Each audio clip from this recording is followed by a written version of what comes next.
E aí, pessoal, bom dia. Então a gente vai dar continuidade à Grécia.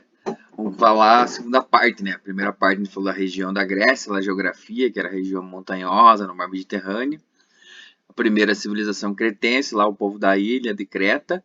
Os micênicos, que foram substituindo, e daí as invasões nessa região da Grécia, né? Que os jônios, eólios e dórios invadiram essa região aí. E aí vai começar a mudar um pouco ali daí, né? Então depois das invasões vai ficar tudo, após a guerra, vai ficar tudo complicado, né? Então vai mudar a organização social, que tinha os grupos, a cidade lá. O que vai acontecer vai ser essa criação dos genos. Os genos era tipo uma comunidade familiar, então era um grupo de gente que morava numa região lá, uma família, com mais alguns agregados, né? Alguém que chegava a morar junto, não necessariamente parente. E eles acreditavam que tinha um ancestral comum. Tipo, não, nosso tataravô era o Hércules, que nem os espartanos achavam lá. Vários povos achavam que era o Hércules. Então tinha esses deuses gregos aí que eles glorificavam. Então tinha, e os heróis também, né, que eles seriam semideuses. Então essa galera, tipo, cada grupo de gente se reunia numa vila como se fosse todo mundo parente. Não, a gente é descendente do Hércules, é descendente do Hermes, de algum outro herói também, né? Então esses genos aí, eles tinham um líder. Esse líder era chamado de Geronte. Ele que definia tudo as coisas, né? Tipo a parte econômica, a religião e as guerras. Então ele acumulava as três funções. E esse período aí dos genos aí foi mais ou menos dos anos de 800 antes de Cristo até 500 antes de Cristo, que daí vai começar, esses genos vai crescer e vai virar a polis, né? Que seria a cidade deles. Então é mais ou menos aí, ó, uma pessoa sozinha. Os genos era tipo fosse uma família grande e daí juntava algumas famílias grandes, era a frátria.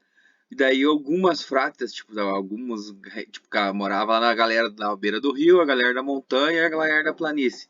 Então daí todo mundo se reunia, virava uma tribo. E daí essa tribo juntava com outra tribinha vizinha ali vai virar o Demos, que era ou que vai ser a cidade, né? Que o Demos é o povo, né? Que vai ser o poder do povo, democracia. E daí depois esses Demos aí que vão, depois de um volume de gente, um crescimento, vão se tornar a cidade-estado, que é o que a gente conhece, que é a organização principal lá da Grécia. E vários, todos os povos que a gente estudou antes se organizavam em algum momento em cidade-estado, né? Antes de virar império. Então o que é uma cidade-estado? É uma unidade política, econômica, social geograficamente delimitada. Então é uma região, uma área geográfica, né, um espaço que tem um, um comércio livre próprio, né, um governo próprio, eles que escolhem. Então tipo, tinha a cidade de Tebas ali, ela não tinha as mesmas leis de Atenas, e Atenas não tinha as mesmas leis de Esparta. Cada cidade era independente, era como se fosse um mini país. Ainda hoje a gente tem alguns lugares assim, né? O Vaticano, lá onde que mora o Papa, é dentro da Itália, mas é uma cidade-estado, é bem pequenininho, mas lá dentro do Vaticano vale as leis da igreja, do Papa, e fora dos muros do Vaticano, dos limites, vale as leis da Itália. Então isso aí que é uma cidade-estado, é uma região pequena, um lugar geográfico com leis e costumes próprios. Aí tá um exemplo de como é que era lá, um desenho, né, de como é que era as da Grécia. É tipo fosse Atenas, que é na beira do mar. Como lá, que a gente já viu a geografia deles, era uma região montanhosa. Então, em cima da montanha fazia o centro da cidade, que era mais fácil se proteger, né, de construir as muralhas, coisas. E as partes de fora, as áreas produtivas, né? As lavouras, pomar. Algumas pessoas também moravam fora. E daí, quando existia algum conflito, todo mundo corria para trás das muralhas e se defendia, né? Aí é uma foto das ruínas, né? Lá no fundo tem a cidade hoje em dia, mas o meio aí era como é que era antigamente. Então esse período aí é o chamado período arcaico. Nesse período aí que vai começar a urbanização, né? Do que a gente chama de Grécia hoje em dia, né? Que a galera vai se instalar, mesmo funcionar a cidadezinha. As fronteiras vão ser definidas, então daqui do rio para baixo é Esparta, da montanha é Tebas. Então os caras vão definir de onde que é de quem que manda onde, né? Essas cidades aí. Cada cidade, como nós já falamos, a cidade tinha organização política própria, né? Então o rei de Esparta, Esparta até vai ter dois reis, que era diferente o sistema deles lá. Definiam umas coisas e lá na outra cidade era outra, né? Não tinha influência uma na outra. Tinha umas cidadezinhas que eram pequenininhas, outras que eram gigantes, né? Com a população e conforme se fosse numa região com a terra boa, você podia ter mais gente morando. Se era só pedra, você não ia ter comida para todo mundo, né? O que tinha de comum que a gente chama eles de grego, é que todos eles falavam a mesma língua, né? Que vai virar o grego, depois que vira escrito, e eles tinham mais ou menos a mesma religião. Acreditavam nos mesmos deuses, eram tudo politeísta, acreditavam nos oráculos, né? De ir lá pedir para entrar em contato com o ser protetor. Então, como tinha essa parte religiosa, cada cidade, estado, tinha seu próprio deus. Então, Atenas era a deusa Atena. A Esparta, que era da guerra, tinha o deus da guerra lá, que era não é o Kratos, né, que apesar de ver o God of War aí, o deus da guerra é o Ares, que daí nos romanos vai ser o Marte, né? Então, e aí eles também acreditavam que esses deuses aí moravam no Monte Olimpo, que era mais ou menos em cima da cidade de Olímpia aí. E daí essa cidade de Olímpia que vai acontecer os Jogos Olímpicos, que já vai começar nessa época aí, né? E eles não diziam que eram gregos, eles diziam que eram helenos. Então aí embaixo tem uma moedinha que elas chamavam de dracma, que é a primeira moeda deles. Ali uma lutinha ali dos Jogos Olímpicos e do lado um deus grego, uma estátua de um deus, né? Então depois aí que eles conseguem endireitar, passar esse momento aí da crise, do começo, né, dos gêneros se estabelecer, virar cidade-estado, eles vai começar a crescer e vai começar a faltar terreno para essa galera aí, vai começar a aumentar a população, né, já vão estar estabelecidos, quem quer cidade de quem, vai começar a produzir comida e a população vai começar a crescer. E vai começar a faltar território para toda essa gente. E daí o que eles vão fazer? Vão fazer a colonização. Eles vão se espalhar pelo mar Mediterrâneo, vão sair da Grécia ali, que está vermelhinha ali no meio do mapa, e vão se espalhar por todo o mar Mediterrâneo, né? Além que eles já faziam comércio, então eles conheciam bastante os terrenos, né? Então vai ter terreno que eles sabiam que não tinha gente, tinha terreno que já era habitado, tinha terreno que era habitado e defendido bem, outros que era fraco. Então eles vão se espalhar e fazer a colonização por essa região ali, né? Então do século 8 para frente ali, mais ou menos, eles já vão conseguir fazer a metalurgia do ferro, né? Tinham sumido os equipamentos deles na época da guerra, da crise ali, sumiu tudo essas coisas e até a escrita quase se perdeu. Então eles vão aprender a fazer a metalurgia reaprender, né, porque eles já sabiam antes, dos metais mais fracos e também vão conseguir fazer a metalurgia do ferro.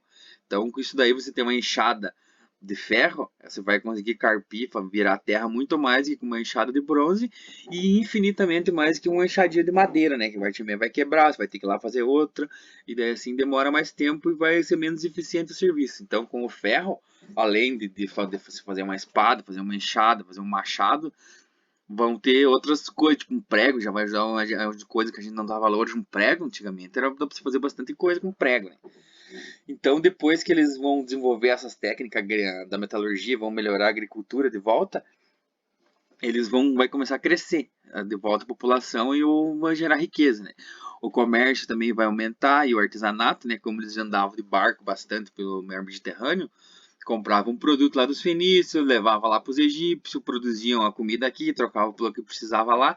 Então eles vão começar a crescer e a moeda os ajuda no comércio, né? Em vez de você trocar lá um caminhão de trigo por tantos quilos de boi, você pega as moedas e pode comprar o que você quer lá. Se você está precisando de ferro e o cara só tem boi para te oferecer, o comércio vai ficar complicado. Então, em vez do cara pagar com boi, ele te paga com a moeda, que eram de cobre, de prata e ouro, né?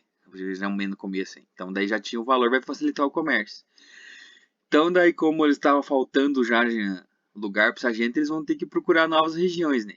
Então, aí que é o que chamam de expansão colonial grega, que eles vão se expandir. Ali onde tá vermelhinho no mapa ali, né? E ali em cima tem um cara com uma martelo na mão e uma bigorna, que aquele ali é o deus da metalurgia, que era um deus que eles tinham lá, que é o Hefesto. Esse deus até era um deficiente físico, ele era manco, né? Ele que fazia as armas para os deuses lá na mitologia grega. E ali tá umas ferramentinhas ali, umas foicezinhas, um martelinho que já é de metal, né? Não era tão bonitinho que nem os de hoje em dia, mas já fazia o serviço. E daí, nesse crescimento colonial aí, quem tinha mais dinheiro conseguiu mais terra. Então, eu tinha lá 10 barcos, consegui colonizar 10 lugares, e o cara que só tinha um barco só ia conseguir se expandir para um lugar. Então, essa galera que já tinha mais grana, que é os aristocratas, que é tipo os bem nascidos, né? Eles já vão ter mais dinheiro ainda. Então, eles vão começar a mandar na sociedade. Mandar mais ainda, mandava um pouquinho. E daí vão começar a explorar os camponeses, e aí que vai começar, ó, na verdade já existia, né? mas vai aumentar bastante a escravidão por dívida. Então sempre vai emprestar lá um. Ah, eu preciso colonizar tal lugar. E daí você empresta um dinheiro do tio, empresta o barco de um aristocrata e vai lá e coloniza. E daí não deu certo. Então a colonização foi expulso lá, os caras morreram. Então o que você vai fazer? Vai ficar devendo pro cara. Então várias pessoas se encontraram nessa situação aí, né? E daí eles vão tentar expandir cada vez mais, mas eles vão ficar só pelo mar Mediterrâneo. E embaixo tá uns desenhos de umas caras sossegadas, tocando musiquinha, que seria os aristocratas, né? E aí que é o chamado, que é o período clássico, né? A hora que eles se instalar nas polis, que a gente vai ver depois, eles vão ser a parte mais, o auge da cultura grega, né? Então é depois do século 6 ali, lembra que nós estamos reduzindo esse século ainda, né? Do 800 até o 500. E daí tá diminuindo até chegar no ano zero. Então a polis, que vai ser a cidade grega, ela vai ser o centro político e econômico da cidade, né, do povo ali. Então era tudo no centro da cidade, a parte comercial, a parte cultural, a parte religiosa e a decisão política era tipo o centro da cidade, né, como se fosse, que daí tinha os edifícios responsáveis de cada coisa. Mas a polis tinha a parte urbana e a parte rural também, né? Então ali a cidadezinha ali que vocês podem ver no desenho, murada, protegida a parte da cidade ali e fora a parte produtiva, né? As lavouras, pomar e alguns lugares que quem tinha o mar perto também usava o mar para navegar e fazer comércio, né? Mais pro interior não tinha como fazer isso ainda. Então é isso aí, pessoal. Na próxima semana continuamos com mais uma parte. Aí estão os desenhos dos gregos para ilustrar para vocês. Então até mais, muito obrigado.